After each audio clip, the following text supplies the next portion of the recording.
Bonjour, chers frères et sœurs. Soyez les bienvenus sur Anjombolo TV. C'est toujours pour moi, chers frères et sœurs, un réel plaisir de venir à vous, afin qu'ensemble nous rendions au pied du Seigneur pour partager le pain de vie. La bonne nouvelle, la grâce de Dieu, la bonne nouvelle d'élection de la grâce, la bonne nouvelle de la prédestination des élus de Dieu au salut. Alors, ce matin, chers frères et sœurs, j'ai à cœur de vous mettre en garde contre les impies qui changent la grâce de Dieu en dissolution, en enseignant la doctrine des démons. Une fois sauvé, sauvé pour toujours. Vous savez, chers frères et sœurs, qu'à cause de ces faux apôtres, de ces impies, la vérité d'élection de la grâce, la vérité de la prédestination des élus de Dieu au salut est calomniée. Parce qu'ils enseignent sous le couvert, soi-disant l'élection de la grâce, la prédestination des élus de Dieu au salut, des choses qui ne conviennent pas d'enseigner.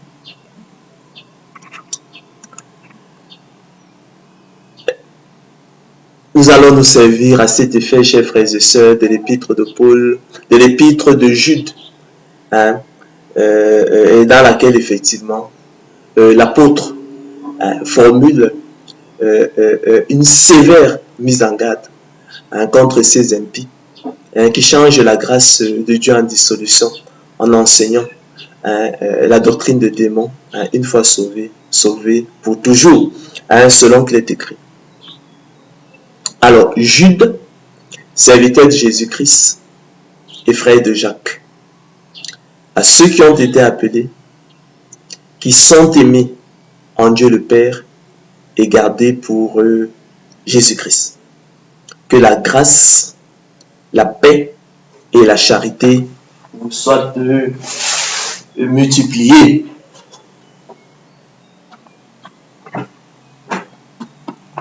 Bien-aimés, comme je désirais vivement vous écrire au sujet de notre salut commun,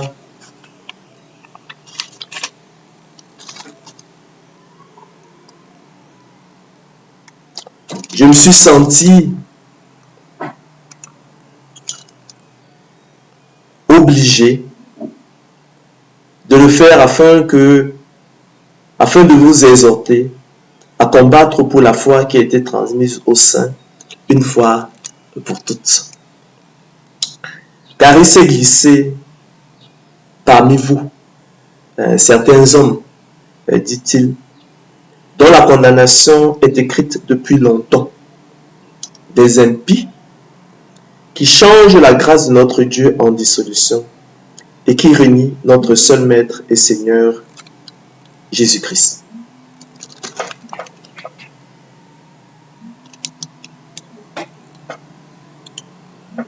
Je veux vous rappeler, à vous qui savez fort bien toutes ces choses, que le Seigneur, après avoir sauvé le peuple et l'avoir tiré du pays d'Égypte, fit ensuite périr les incrédules, qu'il a réservé pour le jugement du grand jour, enchaînés éternellement par les ténèbres, les anges qui n'ont pas gardé leur dignité, mais qui ont abandonné leur propre demeure.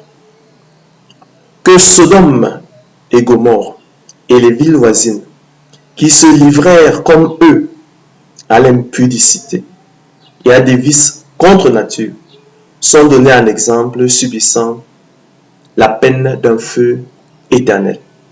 Malgré cela, ces hommes aussi, entraînés par leur rêverie, souillent pareillement leur chair, méprisent l'autorité et injurient les gloires. Or, l'archange Michel, lorsqu'il contesta avec le diable et lui disputait le corps de Moïse, n'osa pas porter contre lui un jugement injurieux. Mais il dit, que le Seigneur te réprime.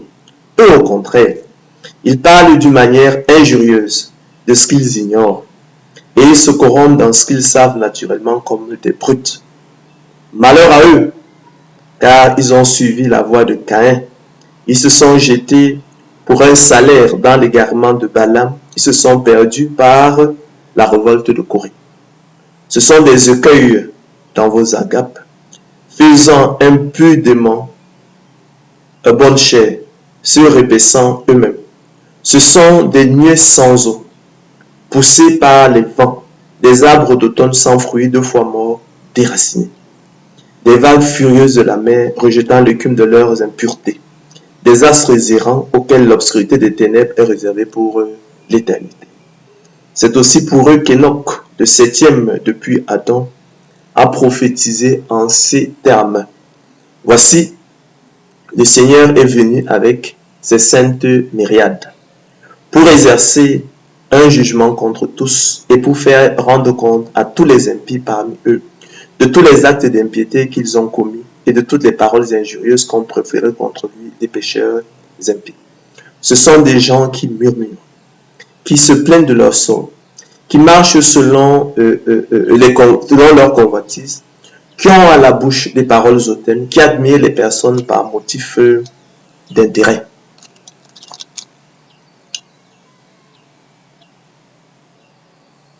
Mais vous,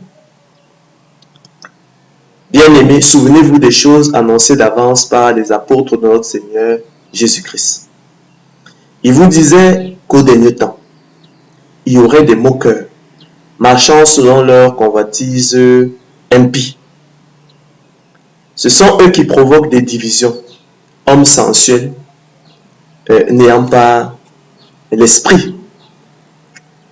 Pour vous, bien-aimés, vous édifiant vous-même sur votre très sainte foi et priant par le Saint-Esprit, maintenez-vous dans l'amour de Dieu en attendant la miséricorde de notre Seigneur Jésus-Christ pour la vie éternelle. Reprenez les uns, ceux qui contestent, sauvez-en d'autres en les arrachant du feu, et pour d'autres encore, ayez une pitié mêlée de crainte, haïssant jusqu'à la tunique souillée par la chair. Or, à celui qui peut vous préserver de toute chute et vous faire paraître devant sa gloire irrépréhensible et dans l'allégresse, à Dieu seul, notre Sauveur, par Jésus-Christ, notre Seigneur, soit de gloire, majesté, force et puissance, dès avant tous les temps et maintenant et dans tous les siècles. Amen. En effet, chers frères et sœurs, explique l'apôtre Pierre dans la seconde lettre qu'il nous écrit, il y a eu parmi le peuple de faux prophètes. Et il y aura de même parmi vous, chers frères et sœurs, de faux docteurs, qui introduiront des sectes pernicieuses et qui, reniant le maître qui les a rachetés, attireront sur eux une ruine soudaine. Plusieurs les suivront dans leur dissolution et malheureusement, la voie de la vérité sera calomniée à cause d'eux. Par cupidité, ils trafiqueront de vous au moyen de paroles trompeuses. Eux que menace depuis longtemps la condamnation et dont la ruine ne sommeille point. Car, chers frères et sœurs, si Dieu n'a pas épargné les anges qui ont péché, mais s'il les a précipités dans les abîmes de ténèbres et les réserve pour le jugement, s'il n'a pas épargné, chers frères et sœurs, l'ancien monde, mais s'il a sauvé Noé, lui, 8e, ce prédicateur de la justice, lorsqu'il fit venir le déluge sur un monde d'impies, s'il a condamné à la destruction et réduit en cendres les villes de Sodome et de Gomorrhe, les donnant comme exemple aux impies à venir, et s'il a délivré le juste Lot, profondément attristé de la conduite de ces hommes sans frein dans leur dissolution, car c'est juste qui habitait au milieu d'eux tourmentait journellement son âme, juste à cause de ce qu'il voyait, entendait de leurs œuvres criminelles. Le Seigneur s'est délivré de l'épreuve des hommes pieux et réserver les injustes pour être punis au jour du jugement, ceux surtout qui vont après la chair dans un désir d'impureté et qui méprisent l'autorité.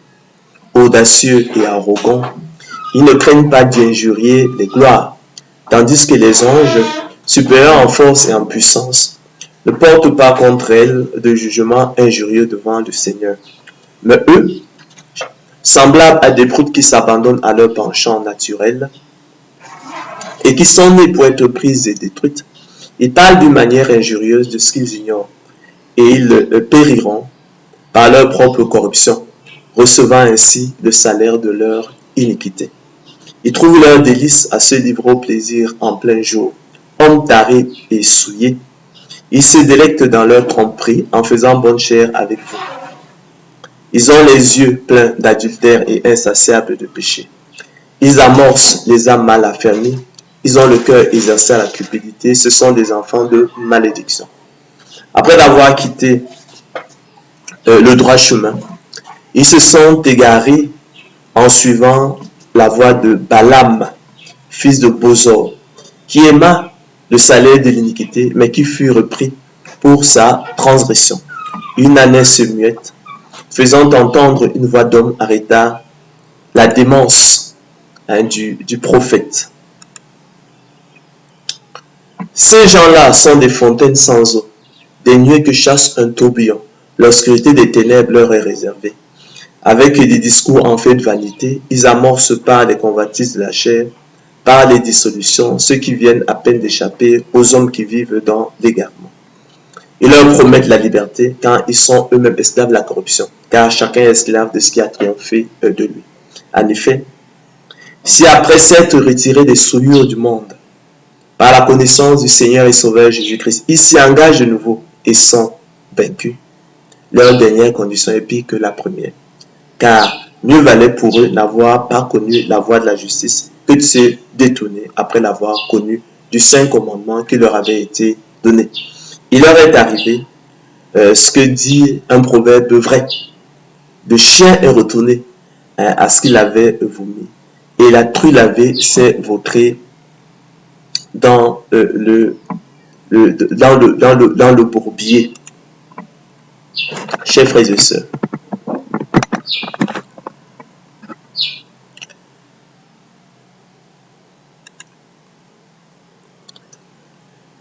en effet, chers frères et sœurs, dans leur amour du plaisir, plus que Dieu, joignent à la corruption. Ces impies comprennent l'élection de la grâce et la prédestination des yeux de Dieu au salut à l'envers, de travers, changeant ainsi la grâce de Dieu en dissolution et régnant le Seigneur et Sauveur Jésus-Christ dans leurs œuvres, un fruit de la doctrine de démons, une fois sauvés, sauvés pour toujours. Ces impies, chers frères et sœurs, dans leur égarement, anéantissent la loi par la foi, enseignent de demeurer dans le péché afin que la grâce abonde. Ils enseignent, chers frères et sœurs, de faire le mal afin qu'il en arrive du bien. Ces impies autorisent le péché sous prétexte que nous sommes non sous la loi, mais sous la grâce. Ils enseignent que la loi est péché. Ils enseignent, chers frères et sœurs, que les élus de Dieu ont déjà achevé la course.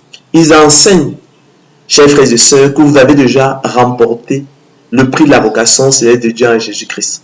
Ils enseignent que les élus ont déjà atteint la perfection. Ils enseignent que les saints ont déjà été couronnés de la couronne de justice réservée à ceux qui ont combattu le bon combat de la foi et gardé la foi.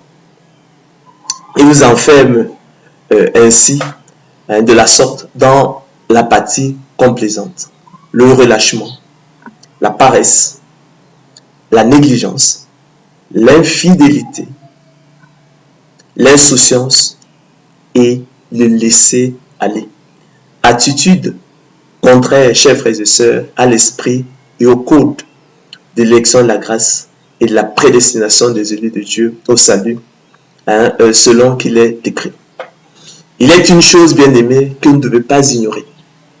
C'est que, je l'ai souvent dit, c'est en espérance que nous sommes sauvés. Romains 8, 24, selon qu'il est écrit. Car nous aussi, nous étions autrefois insensés, désobéissants, égarés, asservis à toute espèce de convoitise, chers frères et sœurs, et de volupté. Vivant dans la méchanceté et l'envie, digne d'être haïs, chers frères et sœurs, et nous haïssant les uns les autres.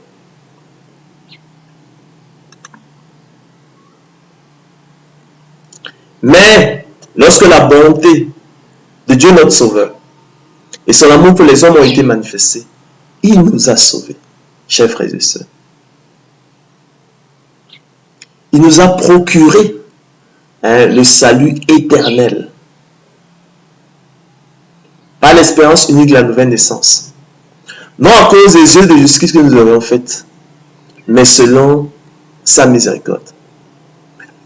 Par la nouvelle naissance opérée par le Saint-Esprit, qu'il a répandu sur nous avec abondance par Jésus-Christ notre Sauveur, afin que, justifiés par sa grâce, déclarés justes par sa grâce, nous devenions, en espérance, héritiers de la vie éternelle. Ça c'est titre 3, 3 à 7. Car c'est en espérance, chers frères et sœurs, que nous sommes sauvés. Or, l'espérance qu'on voit n'est plus espérance. Ce qu'on voit, peut-on l'espérer encore? Mais si nous espérons ce que nous ne voyons pas, nous l'attendons avec persévérance, courage, endurance, détermination, fidélité, volonté, zèle, lutte, patience, ténacité, fermeté, constance, énergie, attachement, loin de l'abandon, de la démission, de la désertion, de la capitulation, de la résignation, du laisser-aller, du relâchement, de la paresse, de la négligence, de l'insouciance, de l'infidélité et de la passivité propre à l'apathie complaisante et au fatalisme. Je rappelle, chers frères et sœurs, que la persévérance, c'est l'action de persévérer. C'est la qualité, c'est la conduite d'une personne qui persévère. Et le verbe persévérer signifie continuer de faire, d'être ce qu'on a résolu par un acte de volonté renouvelé. Donc vous voyez que leur enseignement une fois sauvé, sauvé pour toujours, où ils autorisent effectivement le péché, sous prétexte qu'effectivement nous sommes non sous la loi mais sous la grâce. Eux qui effectivement enseignent de demeurer dans le péché afin que la grâce abonde. Eux, chers frères et sœurs, qui anéantissent la loi par la foi. Eux, chers frères et sœurs, qui nous enferment dans le relâchement. Vous voyez que c'est contraire effectivement à l'esprit et au code, chers frères et sœurs, de la persévérance. C'est contraire à l'esprit, au code de l'élection de la grâce. C'est contraire à l'esprit, au code de la prédestination des élus de Dieu au salut. Ainsi, comme a pris soin de relever l'apôtre Paul, et contrairement à ce qu'enseignent ces impies incorrompus d'entendement, ce n'est pas que nous ayons déjà remporté le prix ou que nous ayons déjà achevé la course ou atteint la perfection. Mais je cours, écrit l'apôtre Paul, pour tâcher de saisir le Seigneur Jésus-Christ. Je ne pense pas avoir saisi ça, mais je fais une chose. Oubliant ce qui est en arrière et me portant vers ce qui est en avant, je cours vers le but pour remporter, afin de remporter le prix de la vocation céleste de Dieu en Jésus-Christ. Donc, la course, nous ne l'avons pas encore achevée. Le prix, nous ne l'avons pas encore remporté. Il faut, au contraire, que nous travaillions. Il faut que nous persévérions. Il faut que nous menions et soutenions le bon combat de la foi. Et que nous saisissions donc la vie éternelle à laquelle nous avons été appelés. Afin donc effectivement de remporter le prix de la vocation céleste de Dieu en Jésus-Christ. Il nous faut entrer dans le sanctuaire, nous approcher de grands souverains sacrificateurs selon l'ordre de Melchisédek, Jésus-Christ de Nazareth, le Fils de Dieu, qui peut sauver parfaitement ceux qui s'approchent de Dieu par lui, étant toujours vivant pour intercéder en leur faveur. Ne savez-vous pas que ceux qui courent dans le stade courent tous, mais qu'un seul remporte le prix, poursuit-il? Courez donc de manière à le remporter. Voilà le conseil de l'apôtre Paul. Courez donc de manière à le remporter. Tous ceux qui combattent s'imposent toute espèce d'abstinence et le font pour obtenir une couronne corruptible. Mais nous, faisons-le pour une couronne incorruptible. Moi donc, écrit l'apôtre Paul, je cours, non pas comme à l'aventure, je frappe, non pas comme battant l'air, mais je traite durement mon corps, et je le tiens assujetti, de peur d'être moi-même rejeté après avoir prêché aux autres. Pour moi, poursuit-il, le moment de mon départ approche. J'ai combattu le bon combat. J'ai achevé la course, j'ai gardé la foi. C'est ce dont il est question. Il faut combattre le bon combat. Il faut achever la course. Il faut garder la foi. Désormais, la couronne de justice m'est réservée. Le Seigneur, le juste juge, me la donnera dans ce jour-là.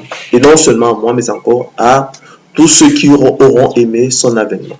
C'est pourquoi, mes bien-aimés et très chers frères, vous qui êtes ma joie et ma couronne, demeurez ainsi fermes dans le Seigneur, mes bien-aimés, conseille-t-il aux Philippiens. Toi donc, mon enfant, écrit-il à Timothée dans sa seconde épître, fortifie-toi dans la grâce qui est en Jésus-Christ.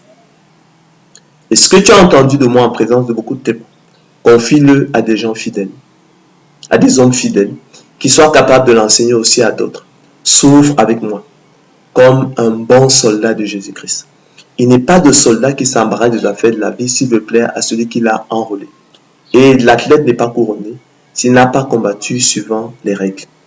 Il faut que le laboureur travaille avant de recueillir les fruits.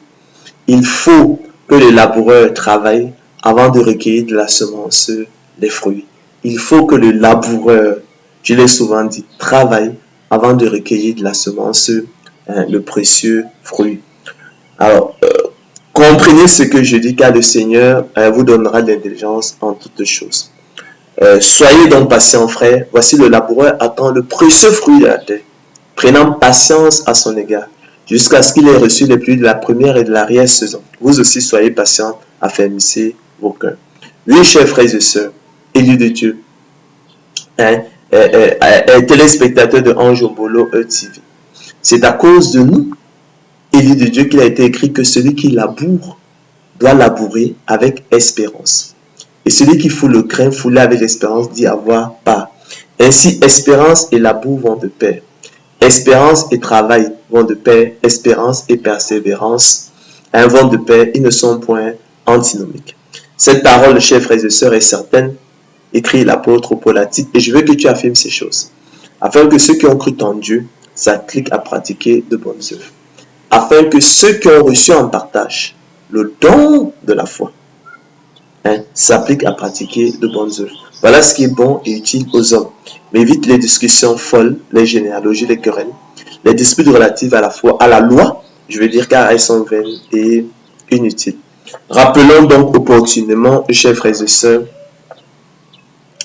la définition de la prédestination des élus de Dieu, salut dont parle la Bible, afin qu'elle ne soit plus comprise, chers frères et sœurs, de travers, qu'elle ne soit plus comprise à l'envers, qu'elle ne soit plus pervertie, calomniée, mal aimée, mais qu'elle soit chérie, chers frères et sœurs, pour ce qu'elle est véritablement savoir, le choix souverain de Dieu avant la fondation du monde. Et son appel est efficace par le moyen du don de la foi, qui est sa semence dans ses élus et leur privilège exclusif, les équipant et outillant pour les rendre aptes et capables de remplir, d'assumer et de s'acquitter efficacement de leurs devoirs et responsabilités afin d'accomplir l'esprit de la loi.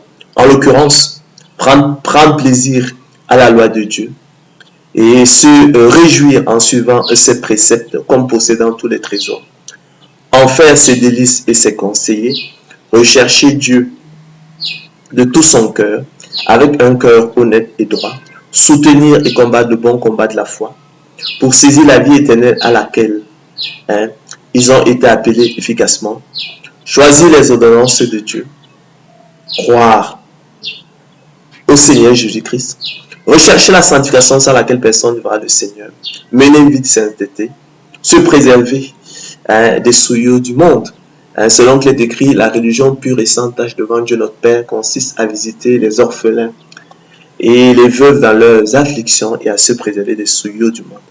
Être zélé pour les bonnes œuvres, entrer dans le sanctuaire et s'approcher du grand souverain sacrificateur selon l'ordre de Melchisédek, Jésus-Christ, le Fils de Dieu, qui peut sauver parfaitement ceux qui s'approchent de Dieu par lui, étant toujours vivant pour intercéder en leur faveur.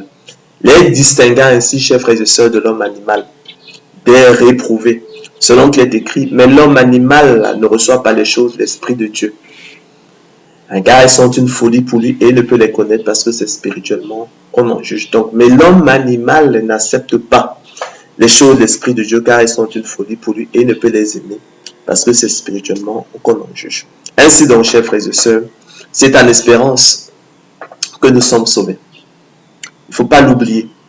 Or, l'espérance qu'on voit n'est plus espérance. Ce qu'on voit, peut-on l'espérer encore? Mais si nous espérons ce que nous ne voyons pas, nous l'attendons avec persévérance. Par conséquent, ce n'est pas que nous ayons déjà remporté le prix et que nous ayons déjà atteint la perfection ou achevé la course, comme ces impies vous enseignent à travers effectivement leur doctrine de démon. Une fois sauvé, sauvé pour toujours. Mais nous courons, écrit l'apôtre Paul. Mais je cours, écrit l'apôtre Paul, voyez-vous, pour tâcher de le saisir, puisque moi aussi j'ai été saisi par Jésus-Christ. Frère, je ne pense pas l'avoir saisi. Je ne pense pas avoir achevé la course. Mais je fais une chose, oubliant ce qui est en arrière, me portant vers ce qui est en avant, je cours vers le but pour remporter le prix de la vocation de Dieu en Jésus-Christ, selon qu'il est écrit. Il faut que le laboureur travaille avant de recueillir les fruits. C'est 2 Timothée 2,6. Il faut que le laboureur travaille avant de recueillir de la semence, les fruits. Il faut que le laboureur travaille avant de recueillir de la semence, le précieux fruit. De même, chers frères et sœurs, il faut que l'élu de Dieu travaille et persévère avant de recueillir du don de la foi, la semence de Dieu en lui, le précieux fruit qu'est le salut, le repos de l'âme et la vie éternelle. Donc il faut que l'élu de Dieu travaille et persévère avant de recueillir de la semence de Dieu en lui, le précieux fruit qu'est le salut, le repos de l'âme et la vie éternelle. Donc il faut que l'élu de Dieu travaille et persévère avant de recueillir du don de la foi, qui est la semence de Dieu en lui, le précieux fruit qu'est le salut, le repos de l'âme et la vie éternelle. Voilà donc, chers frères et sœurs, comment doit être entendue la prédestination dont parle la Bible.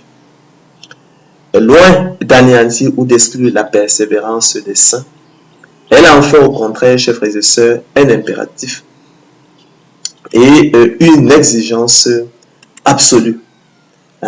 Selon qu'il est écrit, il faut que le laboureur travaille avant de recueillir les fruits. Il faut que le laboureur travaille avant de recueillir de la semence et des fruits. Il faut que le laboureur travaille avant de recueillir de la semence le précieux fruit.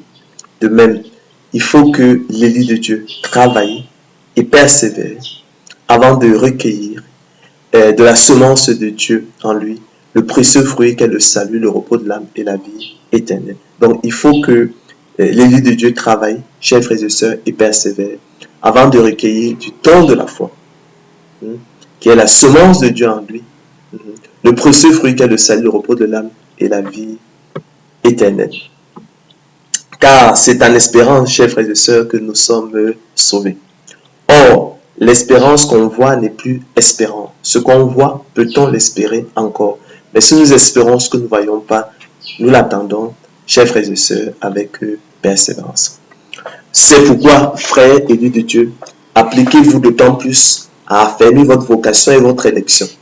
Car en faisant cela, vous ne broncherez jamais, écrit l'apôtre Pierre dans la seconde épître qu'il nous adresse. C'est ainsi en effet que l'entrée dans le royaume éternel de notre Seigneur et Sauveur Jésus vous sera pleinement accordée. Ainsi, mes bien-aimés, comme vous avez toujours obéi, travaillez à votre salut avec crainte et tremblement. Non seulement comme en ma présence, et bien plus encore maintenant que je suis absent, écrit l'apôtre Paul aux Philippiens. Car c'est Dieu qui produit en vous le vouloir et le faire selon son bon plaisir. Faites toutes choses sans murmure ni hésitation, afin que vous soyez irréprochables et purs, les enfants de Dieu irrépréhensibles au milieu d'une génération perverse et corrompue, parmi laquelle vous brillez comme des flambeaux dans le monde portant la parole de vie. Voilà pourquoi, chers frères et sœurs, je prendrai soin de vous rappeler ces choses. Je ne me lasse point de vous enseigner les mêmes choses, je ne me lasse point de vous écrire les mêmes choses, mais comme disait l'apôtre Paul, cela vous est salutaire. Et je regarde comme un devoir, et que l'apôtre Paul, aussi longtemps que je suis dans ce temps, de vous tenir en éveil par des avertissements, par des mises en garde. Des mises en garde contre les enseignements des impies qui changent la grâce de Dieu en dissolution à cause d'eux. La vérité de l'élection de la grâce, la vérité de la prédestination des élus de Dieu au salut est calomnie. Et cela est inacceptable. C'est pourquoi il faut qu'on prenne le temps pour dénoncer ces doctrines de démons. Relevons à cet égard, chers frères et sœurs, que l'amour de Dieu constitue le trait de famille et le signe distinctif des enfants de Dieu. Seuls les élus de Dieu peuvent aimer Dieu, peuvent avoir de l'amour pour Dieu. Le monde, comme on dit, ne gère pas Dieu. Il ne se soucie pas de Dieu. Selon qu'il est écrit, mais l'homme animal ne reçoit pas les choses de l'Esprit de Dieu. Mais l'homme animal n'accepte pas les choses de l'Esprit de Dieu. Pourquoi? Car elles sont une folie pour lui. Et il ne peut les connaître, il ne peut les aimer, parce que c'est spirituellement qu'on en juge. Or, selon qu'il est écrit, l'amour de Dieu consiste à garder ses commandements. Par conséquent, chers frères et sœurs, l'homme saurait être enfant de Dieu et négliger sa parole et ses commandements en vivant dans la négligence, l'insouciance de laisser aller, le relâchement, l'infidélité, la paresse, propre, chers frères et sœurs, à l'apathie complaisante selon qu'il est écrit. Si nous gardons ces commandements, par là, nous savons que nous l'avons connu. Celui qui dit, je l'ai connu, et qui ne garde pas ses commandements, est un menteur. Que cela soit clair. Et la vérité, chers frères et sœurs, n'est point dans lui. Mais celui qui garde sa parole, l'amour de Dieu est évidemment parfait en lui. Par là, nous savons que nous sommes en lui. Celui qui dit qu'il demeure en lui, chers frères et sœurs, doit marcher aussi comme il a lui-même marché. Donc, ces gens-là qui veulent vous enfermer dans le relâchement, le péché, l'infidélité, ils ne connaissent pas Dieu. Ils ne connaissent pas Dieu. Et c'est pourquoi, naturellement, à cause de la vérité, l'élection de la grâce est calomniée. Il est évident qu'ils ne connaissent pas Dieu. Selon qu'il est écrit. Celui qui dit qu'il demeure en lui doit marcher aussi comme il a marché lui-même. Celui qui dit, je l'ai connu, et qui ne garde pas ses commandements, est un menteur. Chers frères et sœurs, la vérité n'est point en lui. Si vous m'aimez, a dit le Seigneur Jésus-Christ, gardez mes commandements. Celui qui a mes commandements et qui les garde, c'est celui qui m'aime. Si quelqu'un m'aime, il gardera ma parole. Celui qui ne m'aime pas ne garde point mes paroles. Et nous connaissons que nous aimons les enfants de Dieu lorsque nous aimons Dieu et que nous pratiquons ses commandements. Car l'amour de Dieu, chers frères et sœurs, consiste à garder ses commandements. Celui qui dit aimer Dieu et qui ne garde pas ses commandements est un menteur. Tout enseignement, où effectivement on ne vous enseigne pas à garder les commandements de Dieu, ne sont que des hérésies, ne sont que des doctrines de démons qui viennent tout droit de l'enfer. De leur nombre est la doctrine du une fois sauvé, sauvé pour toujours, où on vous enseigne que la loi est péché, où on autorise le péché, où on vous enseigne à faire le mal afin que la grâce abonde. Ce genre de contre-vérité. Alors, celui qui garde ses commandements demeure en Dieu et Dieu en lui. Et nous connaissons qu'il demeure en nous, chers frères et sœurs, par l'Esprit qu'il nous a donné.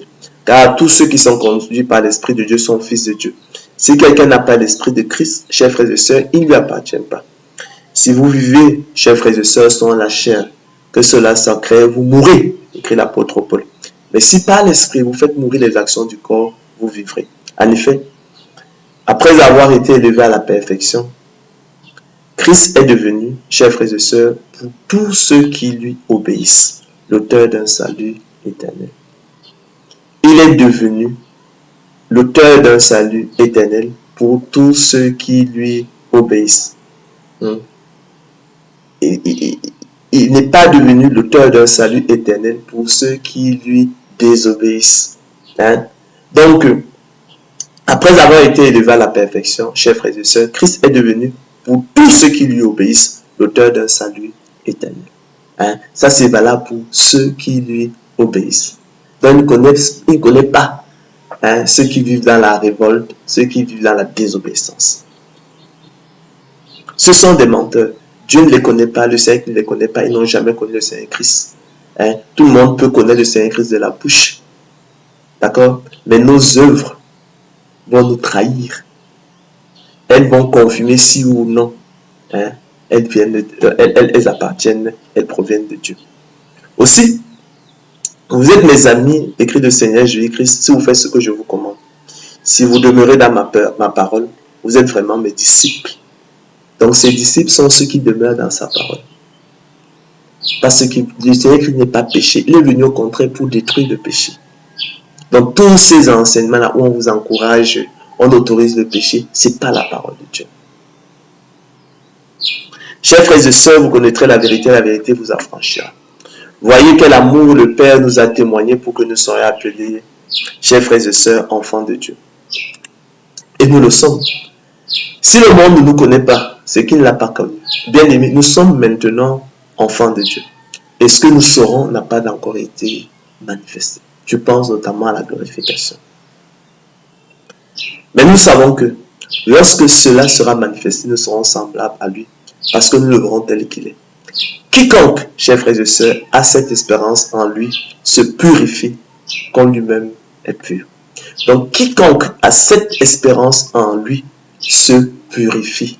On ne dit pas s'abandonne, se vautre dans le péché. Au contraire, se purifie comme lui-même est pur. Voyez comment l'écriture est éloignée de leur enseignement. Du une fois sauvé, sauvé pour toujours. Quiconque pêche, chers frères et sœurs, transgresse la loi. Et le péché est la transgression de la loi. Or, vous le savez, je l'ai dit précédemment, Jésus a paru pour ôter les péchés. Il est l'agneau de Dieu qui ôte le péché du monde. Il n'y a point en lui de péché. Aussi, quiconque demeure en lui ne pêche point. Quiconque pêche ne l'a pas vu et ne l'a pas connu. Petits enfants, écrit l'apôtre Jean, que personne ne vous séduise donc. Celui qui pratique la justice est juste comme lui-même est juste. Celui qui pêche est du diable. Tous ces enseignements où on autorise le péché, où on est complaisant avec le péché, ça ne vient pas de Dieu, mais du fond de l'enfer. ça vient de Satan, ce sont des doctrines de démons. Le Fils de Dieu a paru afin de détruire les œuvres du diable. Quiconque est né de Dieu ne pratique pas le péché parce que la semence de Dieu demeure en lui. Et il ne peut pécher parce qu'il est né de Dieu. C'est par là, chers frères et sœurs, écrit l'apôtre Jean, que se font reconnaître les enfants de Dieu et les enfants du diable. Les apôtres de la doctrine du une fois sauvé, sauvé pour toujours, chers frères et sœurs, par leur enseignement, sont des fils du diable. Or, si nous sommes enfants, nous sommes aussi héritiers, ou plutôt nous serons aussi héritiers. Héritiers de Dieu et co-héritiers de Christ. Si toutefois, chers frères et sœurs, nous souffrons avec lui, afin d'être glorifiés avec lui selon qu'il est écrit. Ce qu'il a connu d'avance, ce qu'il a aimé d'avance, ce qu'il a choisi d'avance, ce qu'il a élu d'avance, ce qu'il a d'avance créé dans Christ. Il les a aussi prédestinés à être semblables à l'image de son Fils, afin que son Fils fût le premier-né entre plusieurs frères. Et ceux qu'il a prédestinés, il les a aussi appelés. Et ceux qu'il a appelés, il les a aussi justifiés. Ceux qu'il a justifiés, il les a aussi glorifiés. Je vous prie, chers frères et sœurs élus de Dieu, abonnés de Anjombolo TV, téléspectateurs de Anjombolo TV, vous tous, chers frères et sœurs élus de Dieu qui me suivez actuellement, de supporter ces paroles d'exhortation. Ce sont des paroles d'encouragement. Car, quoique nous parlions ainsi, pouvez nous trouver, Dieu bien-aimé, nous attendons, pour ce qui vous concerne, élus de Dieu, des choses meilleures et favorables au salut, comme l'a dit l'auteur de l'Épître aux Hébreux. Car Dieu n'est pas injuste pour oublier votre travail et l'amour que vous avez montré pour son nom, ayant rendu et rendant encore des services aux saints. Nous désirons simplement que chacun de vous montre le même zèle pour conserver jusqu'à la fin une pleine espérance. C'est ce dont il est question, jusqu'à la fin une pleine espérance. En sorte que vous ne vous relâchiez point et que vous, chers frères et sœurs, imitiez ceux qui par la foi et la persévérance héritent les promesses. Lorsque Dieu fit la promesse à Abraham, ne pouvant jurer par un plus grand que lui, il jura par lui-même et dit, certainement je te bénirai et je multiplierai ta postérité.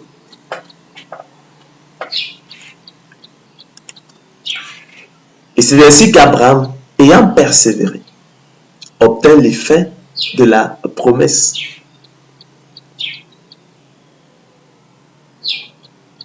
Vous obtiendrez, chers frères et sœurs, le salut pour prix de votre persévérance. Vous obtiendrez le salut pour prix de votre persévérance. Par le don de la foi, nous l'avons dit, le Seigneur Jésus-Christ vous outille, il vous équipe pour vous rendre capable et apte de remplir, d'assumer et de vous acquitter efficacement de vos devoirs et responsabilités afin d'accomplir, chers frères et sœurs, l'esprit de la loi.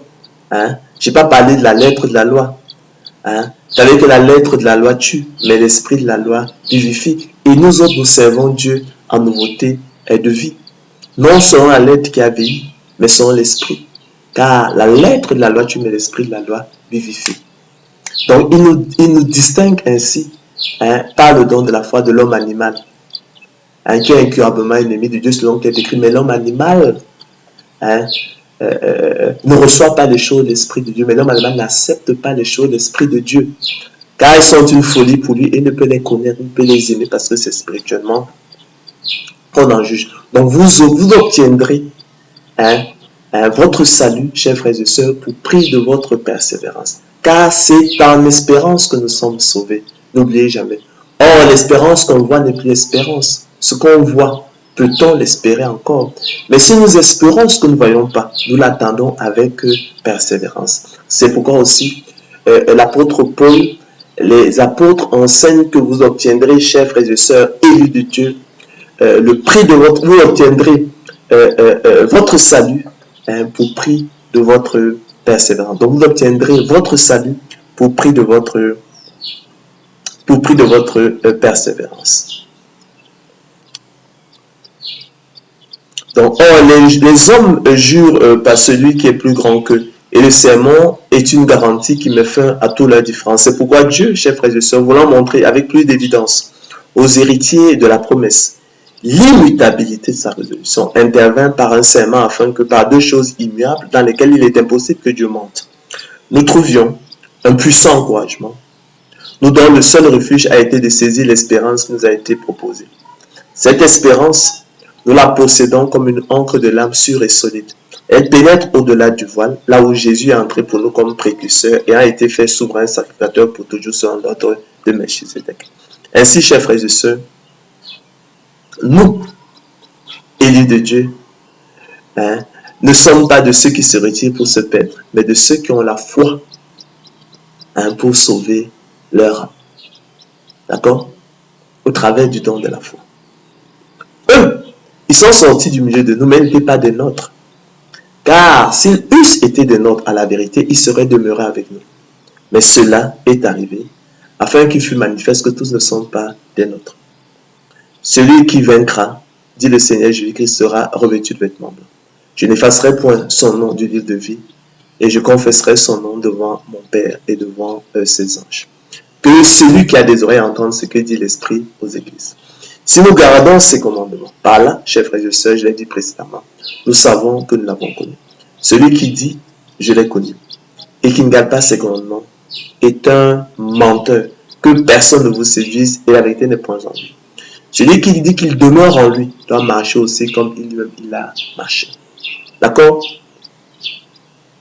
Si vous m'aimez, gardez mes commandements, dit le Seigneur Jésus-Christ. Celui qui a mes commandements et qui les garde, c'est celui qui m'aime.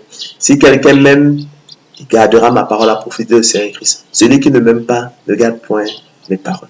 Car l'amour de Dieu consiste à garder ses commandements. Et quiconque pêche transgresse la loi, et le péché la transgression de la loi.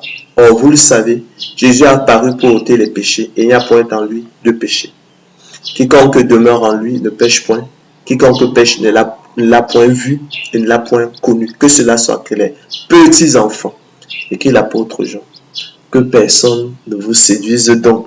Celui qui pratique la justice est juste comme lui-même est juste. Celui qui pêche est du diable, car le diable pêche dès le commencement.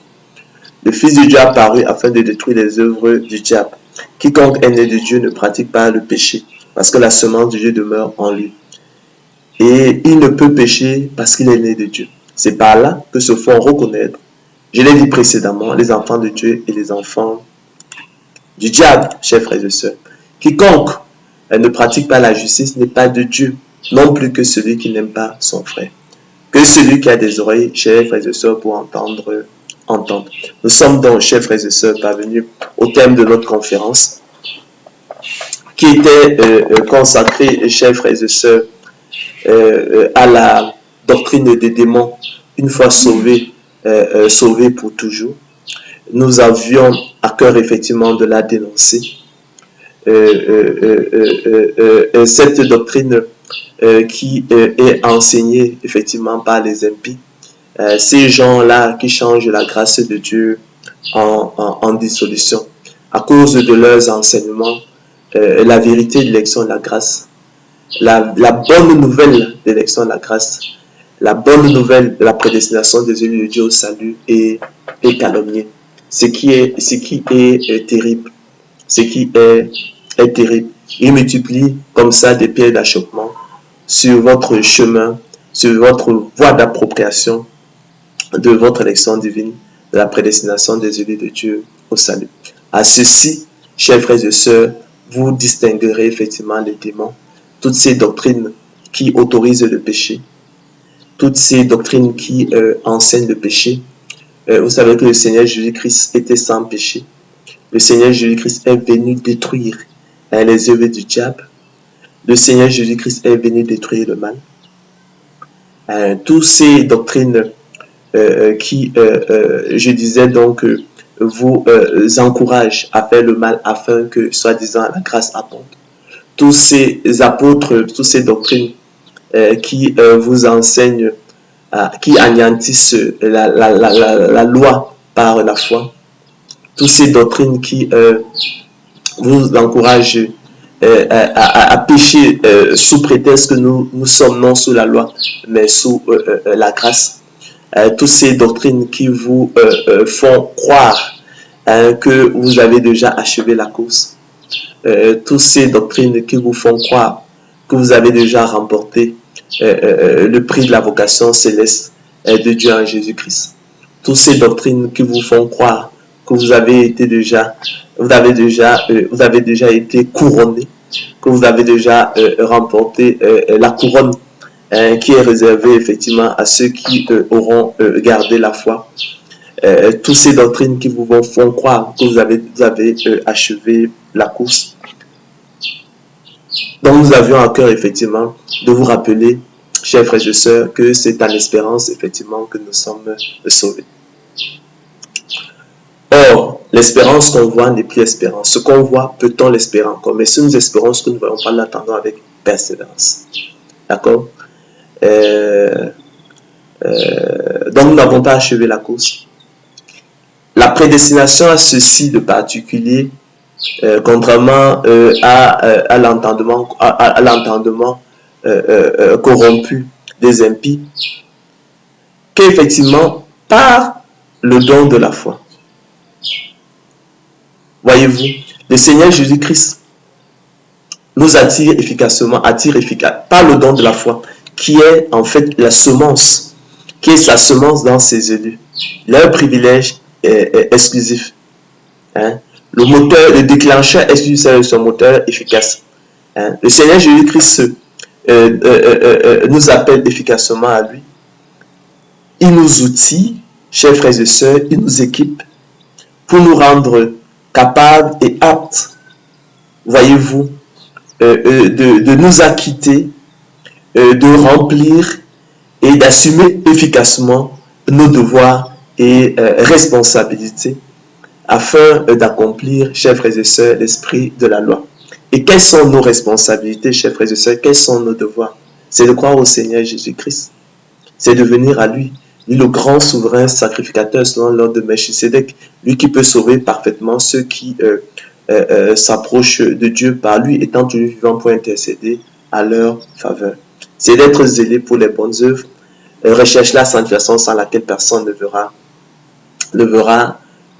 le Seigneur, prendre plaisir à sa parole, à ses lois, à ses ordonnances, faire le bon choix des ordonnances de Dieu. Par le don de la foi, donc par l'élection, la prédestination des yeux de Dieu au salut, le Seigneur Jésus-Christ nous distingue en cela de l'homme animal qui est privé de l'Esprit de Dieu, qui est privé du don de l'Esprit.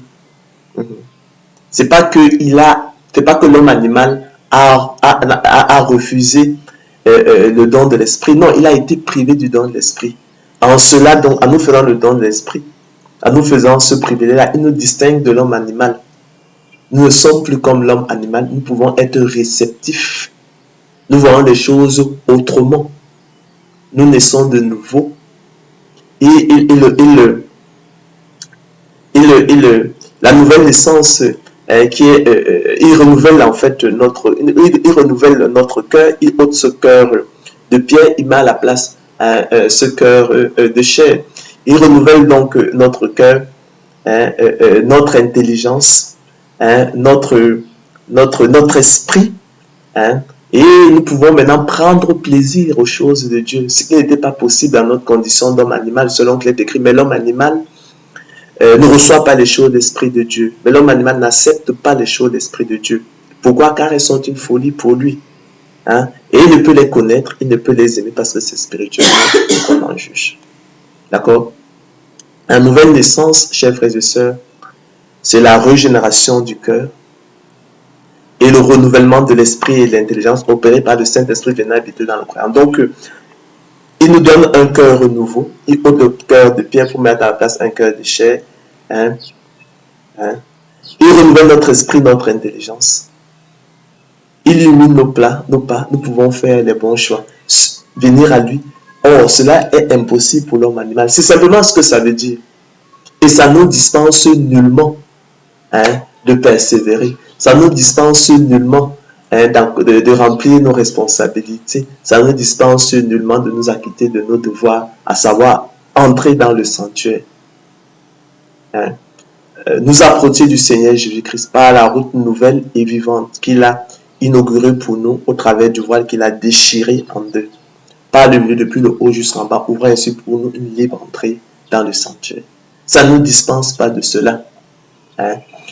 C'est pourquoi, employant donc une image, l'image du laboureur et la semence, l'apôtre Paul écrit dans 2 Timothée 2,6, il faut que le laboureur travaille avant de recueillir les fruits.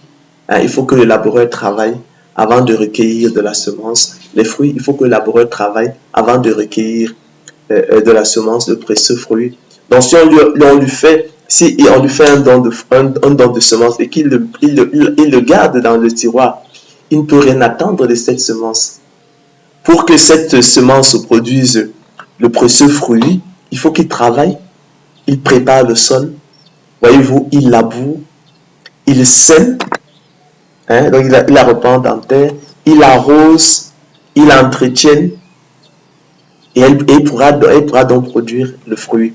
Donc de même l'élu de Dieu, qui a ceci de particulier, qu'il a la semence de Dieu en lui, le don de la foi qui est la semence de Dieu en lui, il faut qu'il travaille de même, il faut qu'il persévère. D'accord? Pour que la semence de Dieu en lui, dans le don de la foi qu'il a reçu, produise le précieux fruit qu'est le repos de l'âme, le salut et la vie éternelle. Alors, ce travail, cette persévérance va consister donc à croire au Seigneur Jésus-Christ, faire le bon choix des ordonnances de Dieu, y prendre plaisir aux choses de Dieu, soutenir et combattre le bon combat de la foi pour saisir la vie éternelle à laquelle il était appelé, mener une vie de sainteté, rechercher la sanctification sans laquelle personne ne verra le Seigneur, venir effectivement entrer dans le sanctuaire, s'approcher du grand souverain sacrificateur selon l'ordre de Melchisedec, lui qui peut sauver parfaitement ceux qui s'approchent de Dieu par lui, étant toujours vivant pour intercéder en leur faveur. C'est ce dont il est question, c'est comme ça qu'il faut comprendre l'affaire. Donc, et le diable, il reste très actif. Il a plusieurs leviers sur lesquels il peut agir. Il va agir à travers effectivement des impies qui vont effectivement parler de l'élection de la grâce, mais pour qu'au final elle soit calomniée, parce qu'ils vont enseigner, ils vont vous enfermer dans l'apathie complaisante, ils vont enseigner le péché sous le couvert de la grâce, ils vont enseigner que l'élection de la grâce autorise le péché et ce genre de choses. Et la parole de Dieu sera calomniée. Il va se servir aussi de d'autres qui vont carrément rejeter l'élection de la grâce en disant combien c'est absurde et ce genre de choses. Mais moi, pour ma part, je ne me lasse point de vous enseigner les mêmes choses et pour vous cela est salutaire. Le Seigneur Christ nous donnera toujours la sagesse dans sa parole pour que effectivement la bonne nouvelle l'élection de la grâce, la bonne nouvelle, la prédestination des élus de Dieu au salut, la vérité ne soit pas retenue injustement à captif. Et moi je vous invite à être comme les Juifs de Béry. Il faut parcourir les Écritures, car la révélation de ces paroles, de la parole de Dieu éclaire. Elle éclaire les yeux, elle donne de l'intelligence au simple, au roi des siècles, immortel, invisible, seul Dieu, soit honneur et gloire au siècle des siècles. Amen. Bon après-midi, restez connectés sur Ange Ombolo TV et à la prochaine. Soyez bénis, s'il plaît au Seigneur de gloire et Jésus-Christ.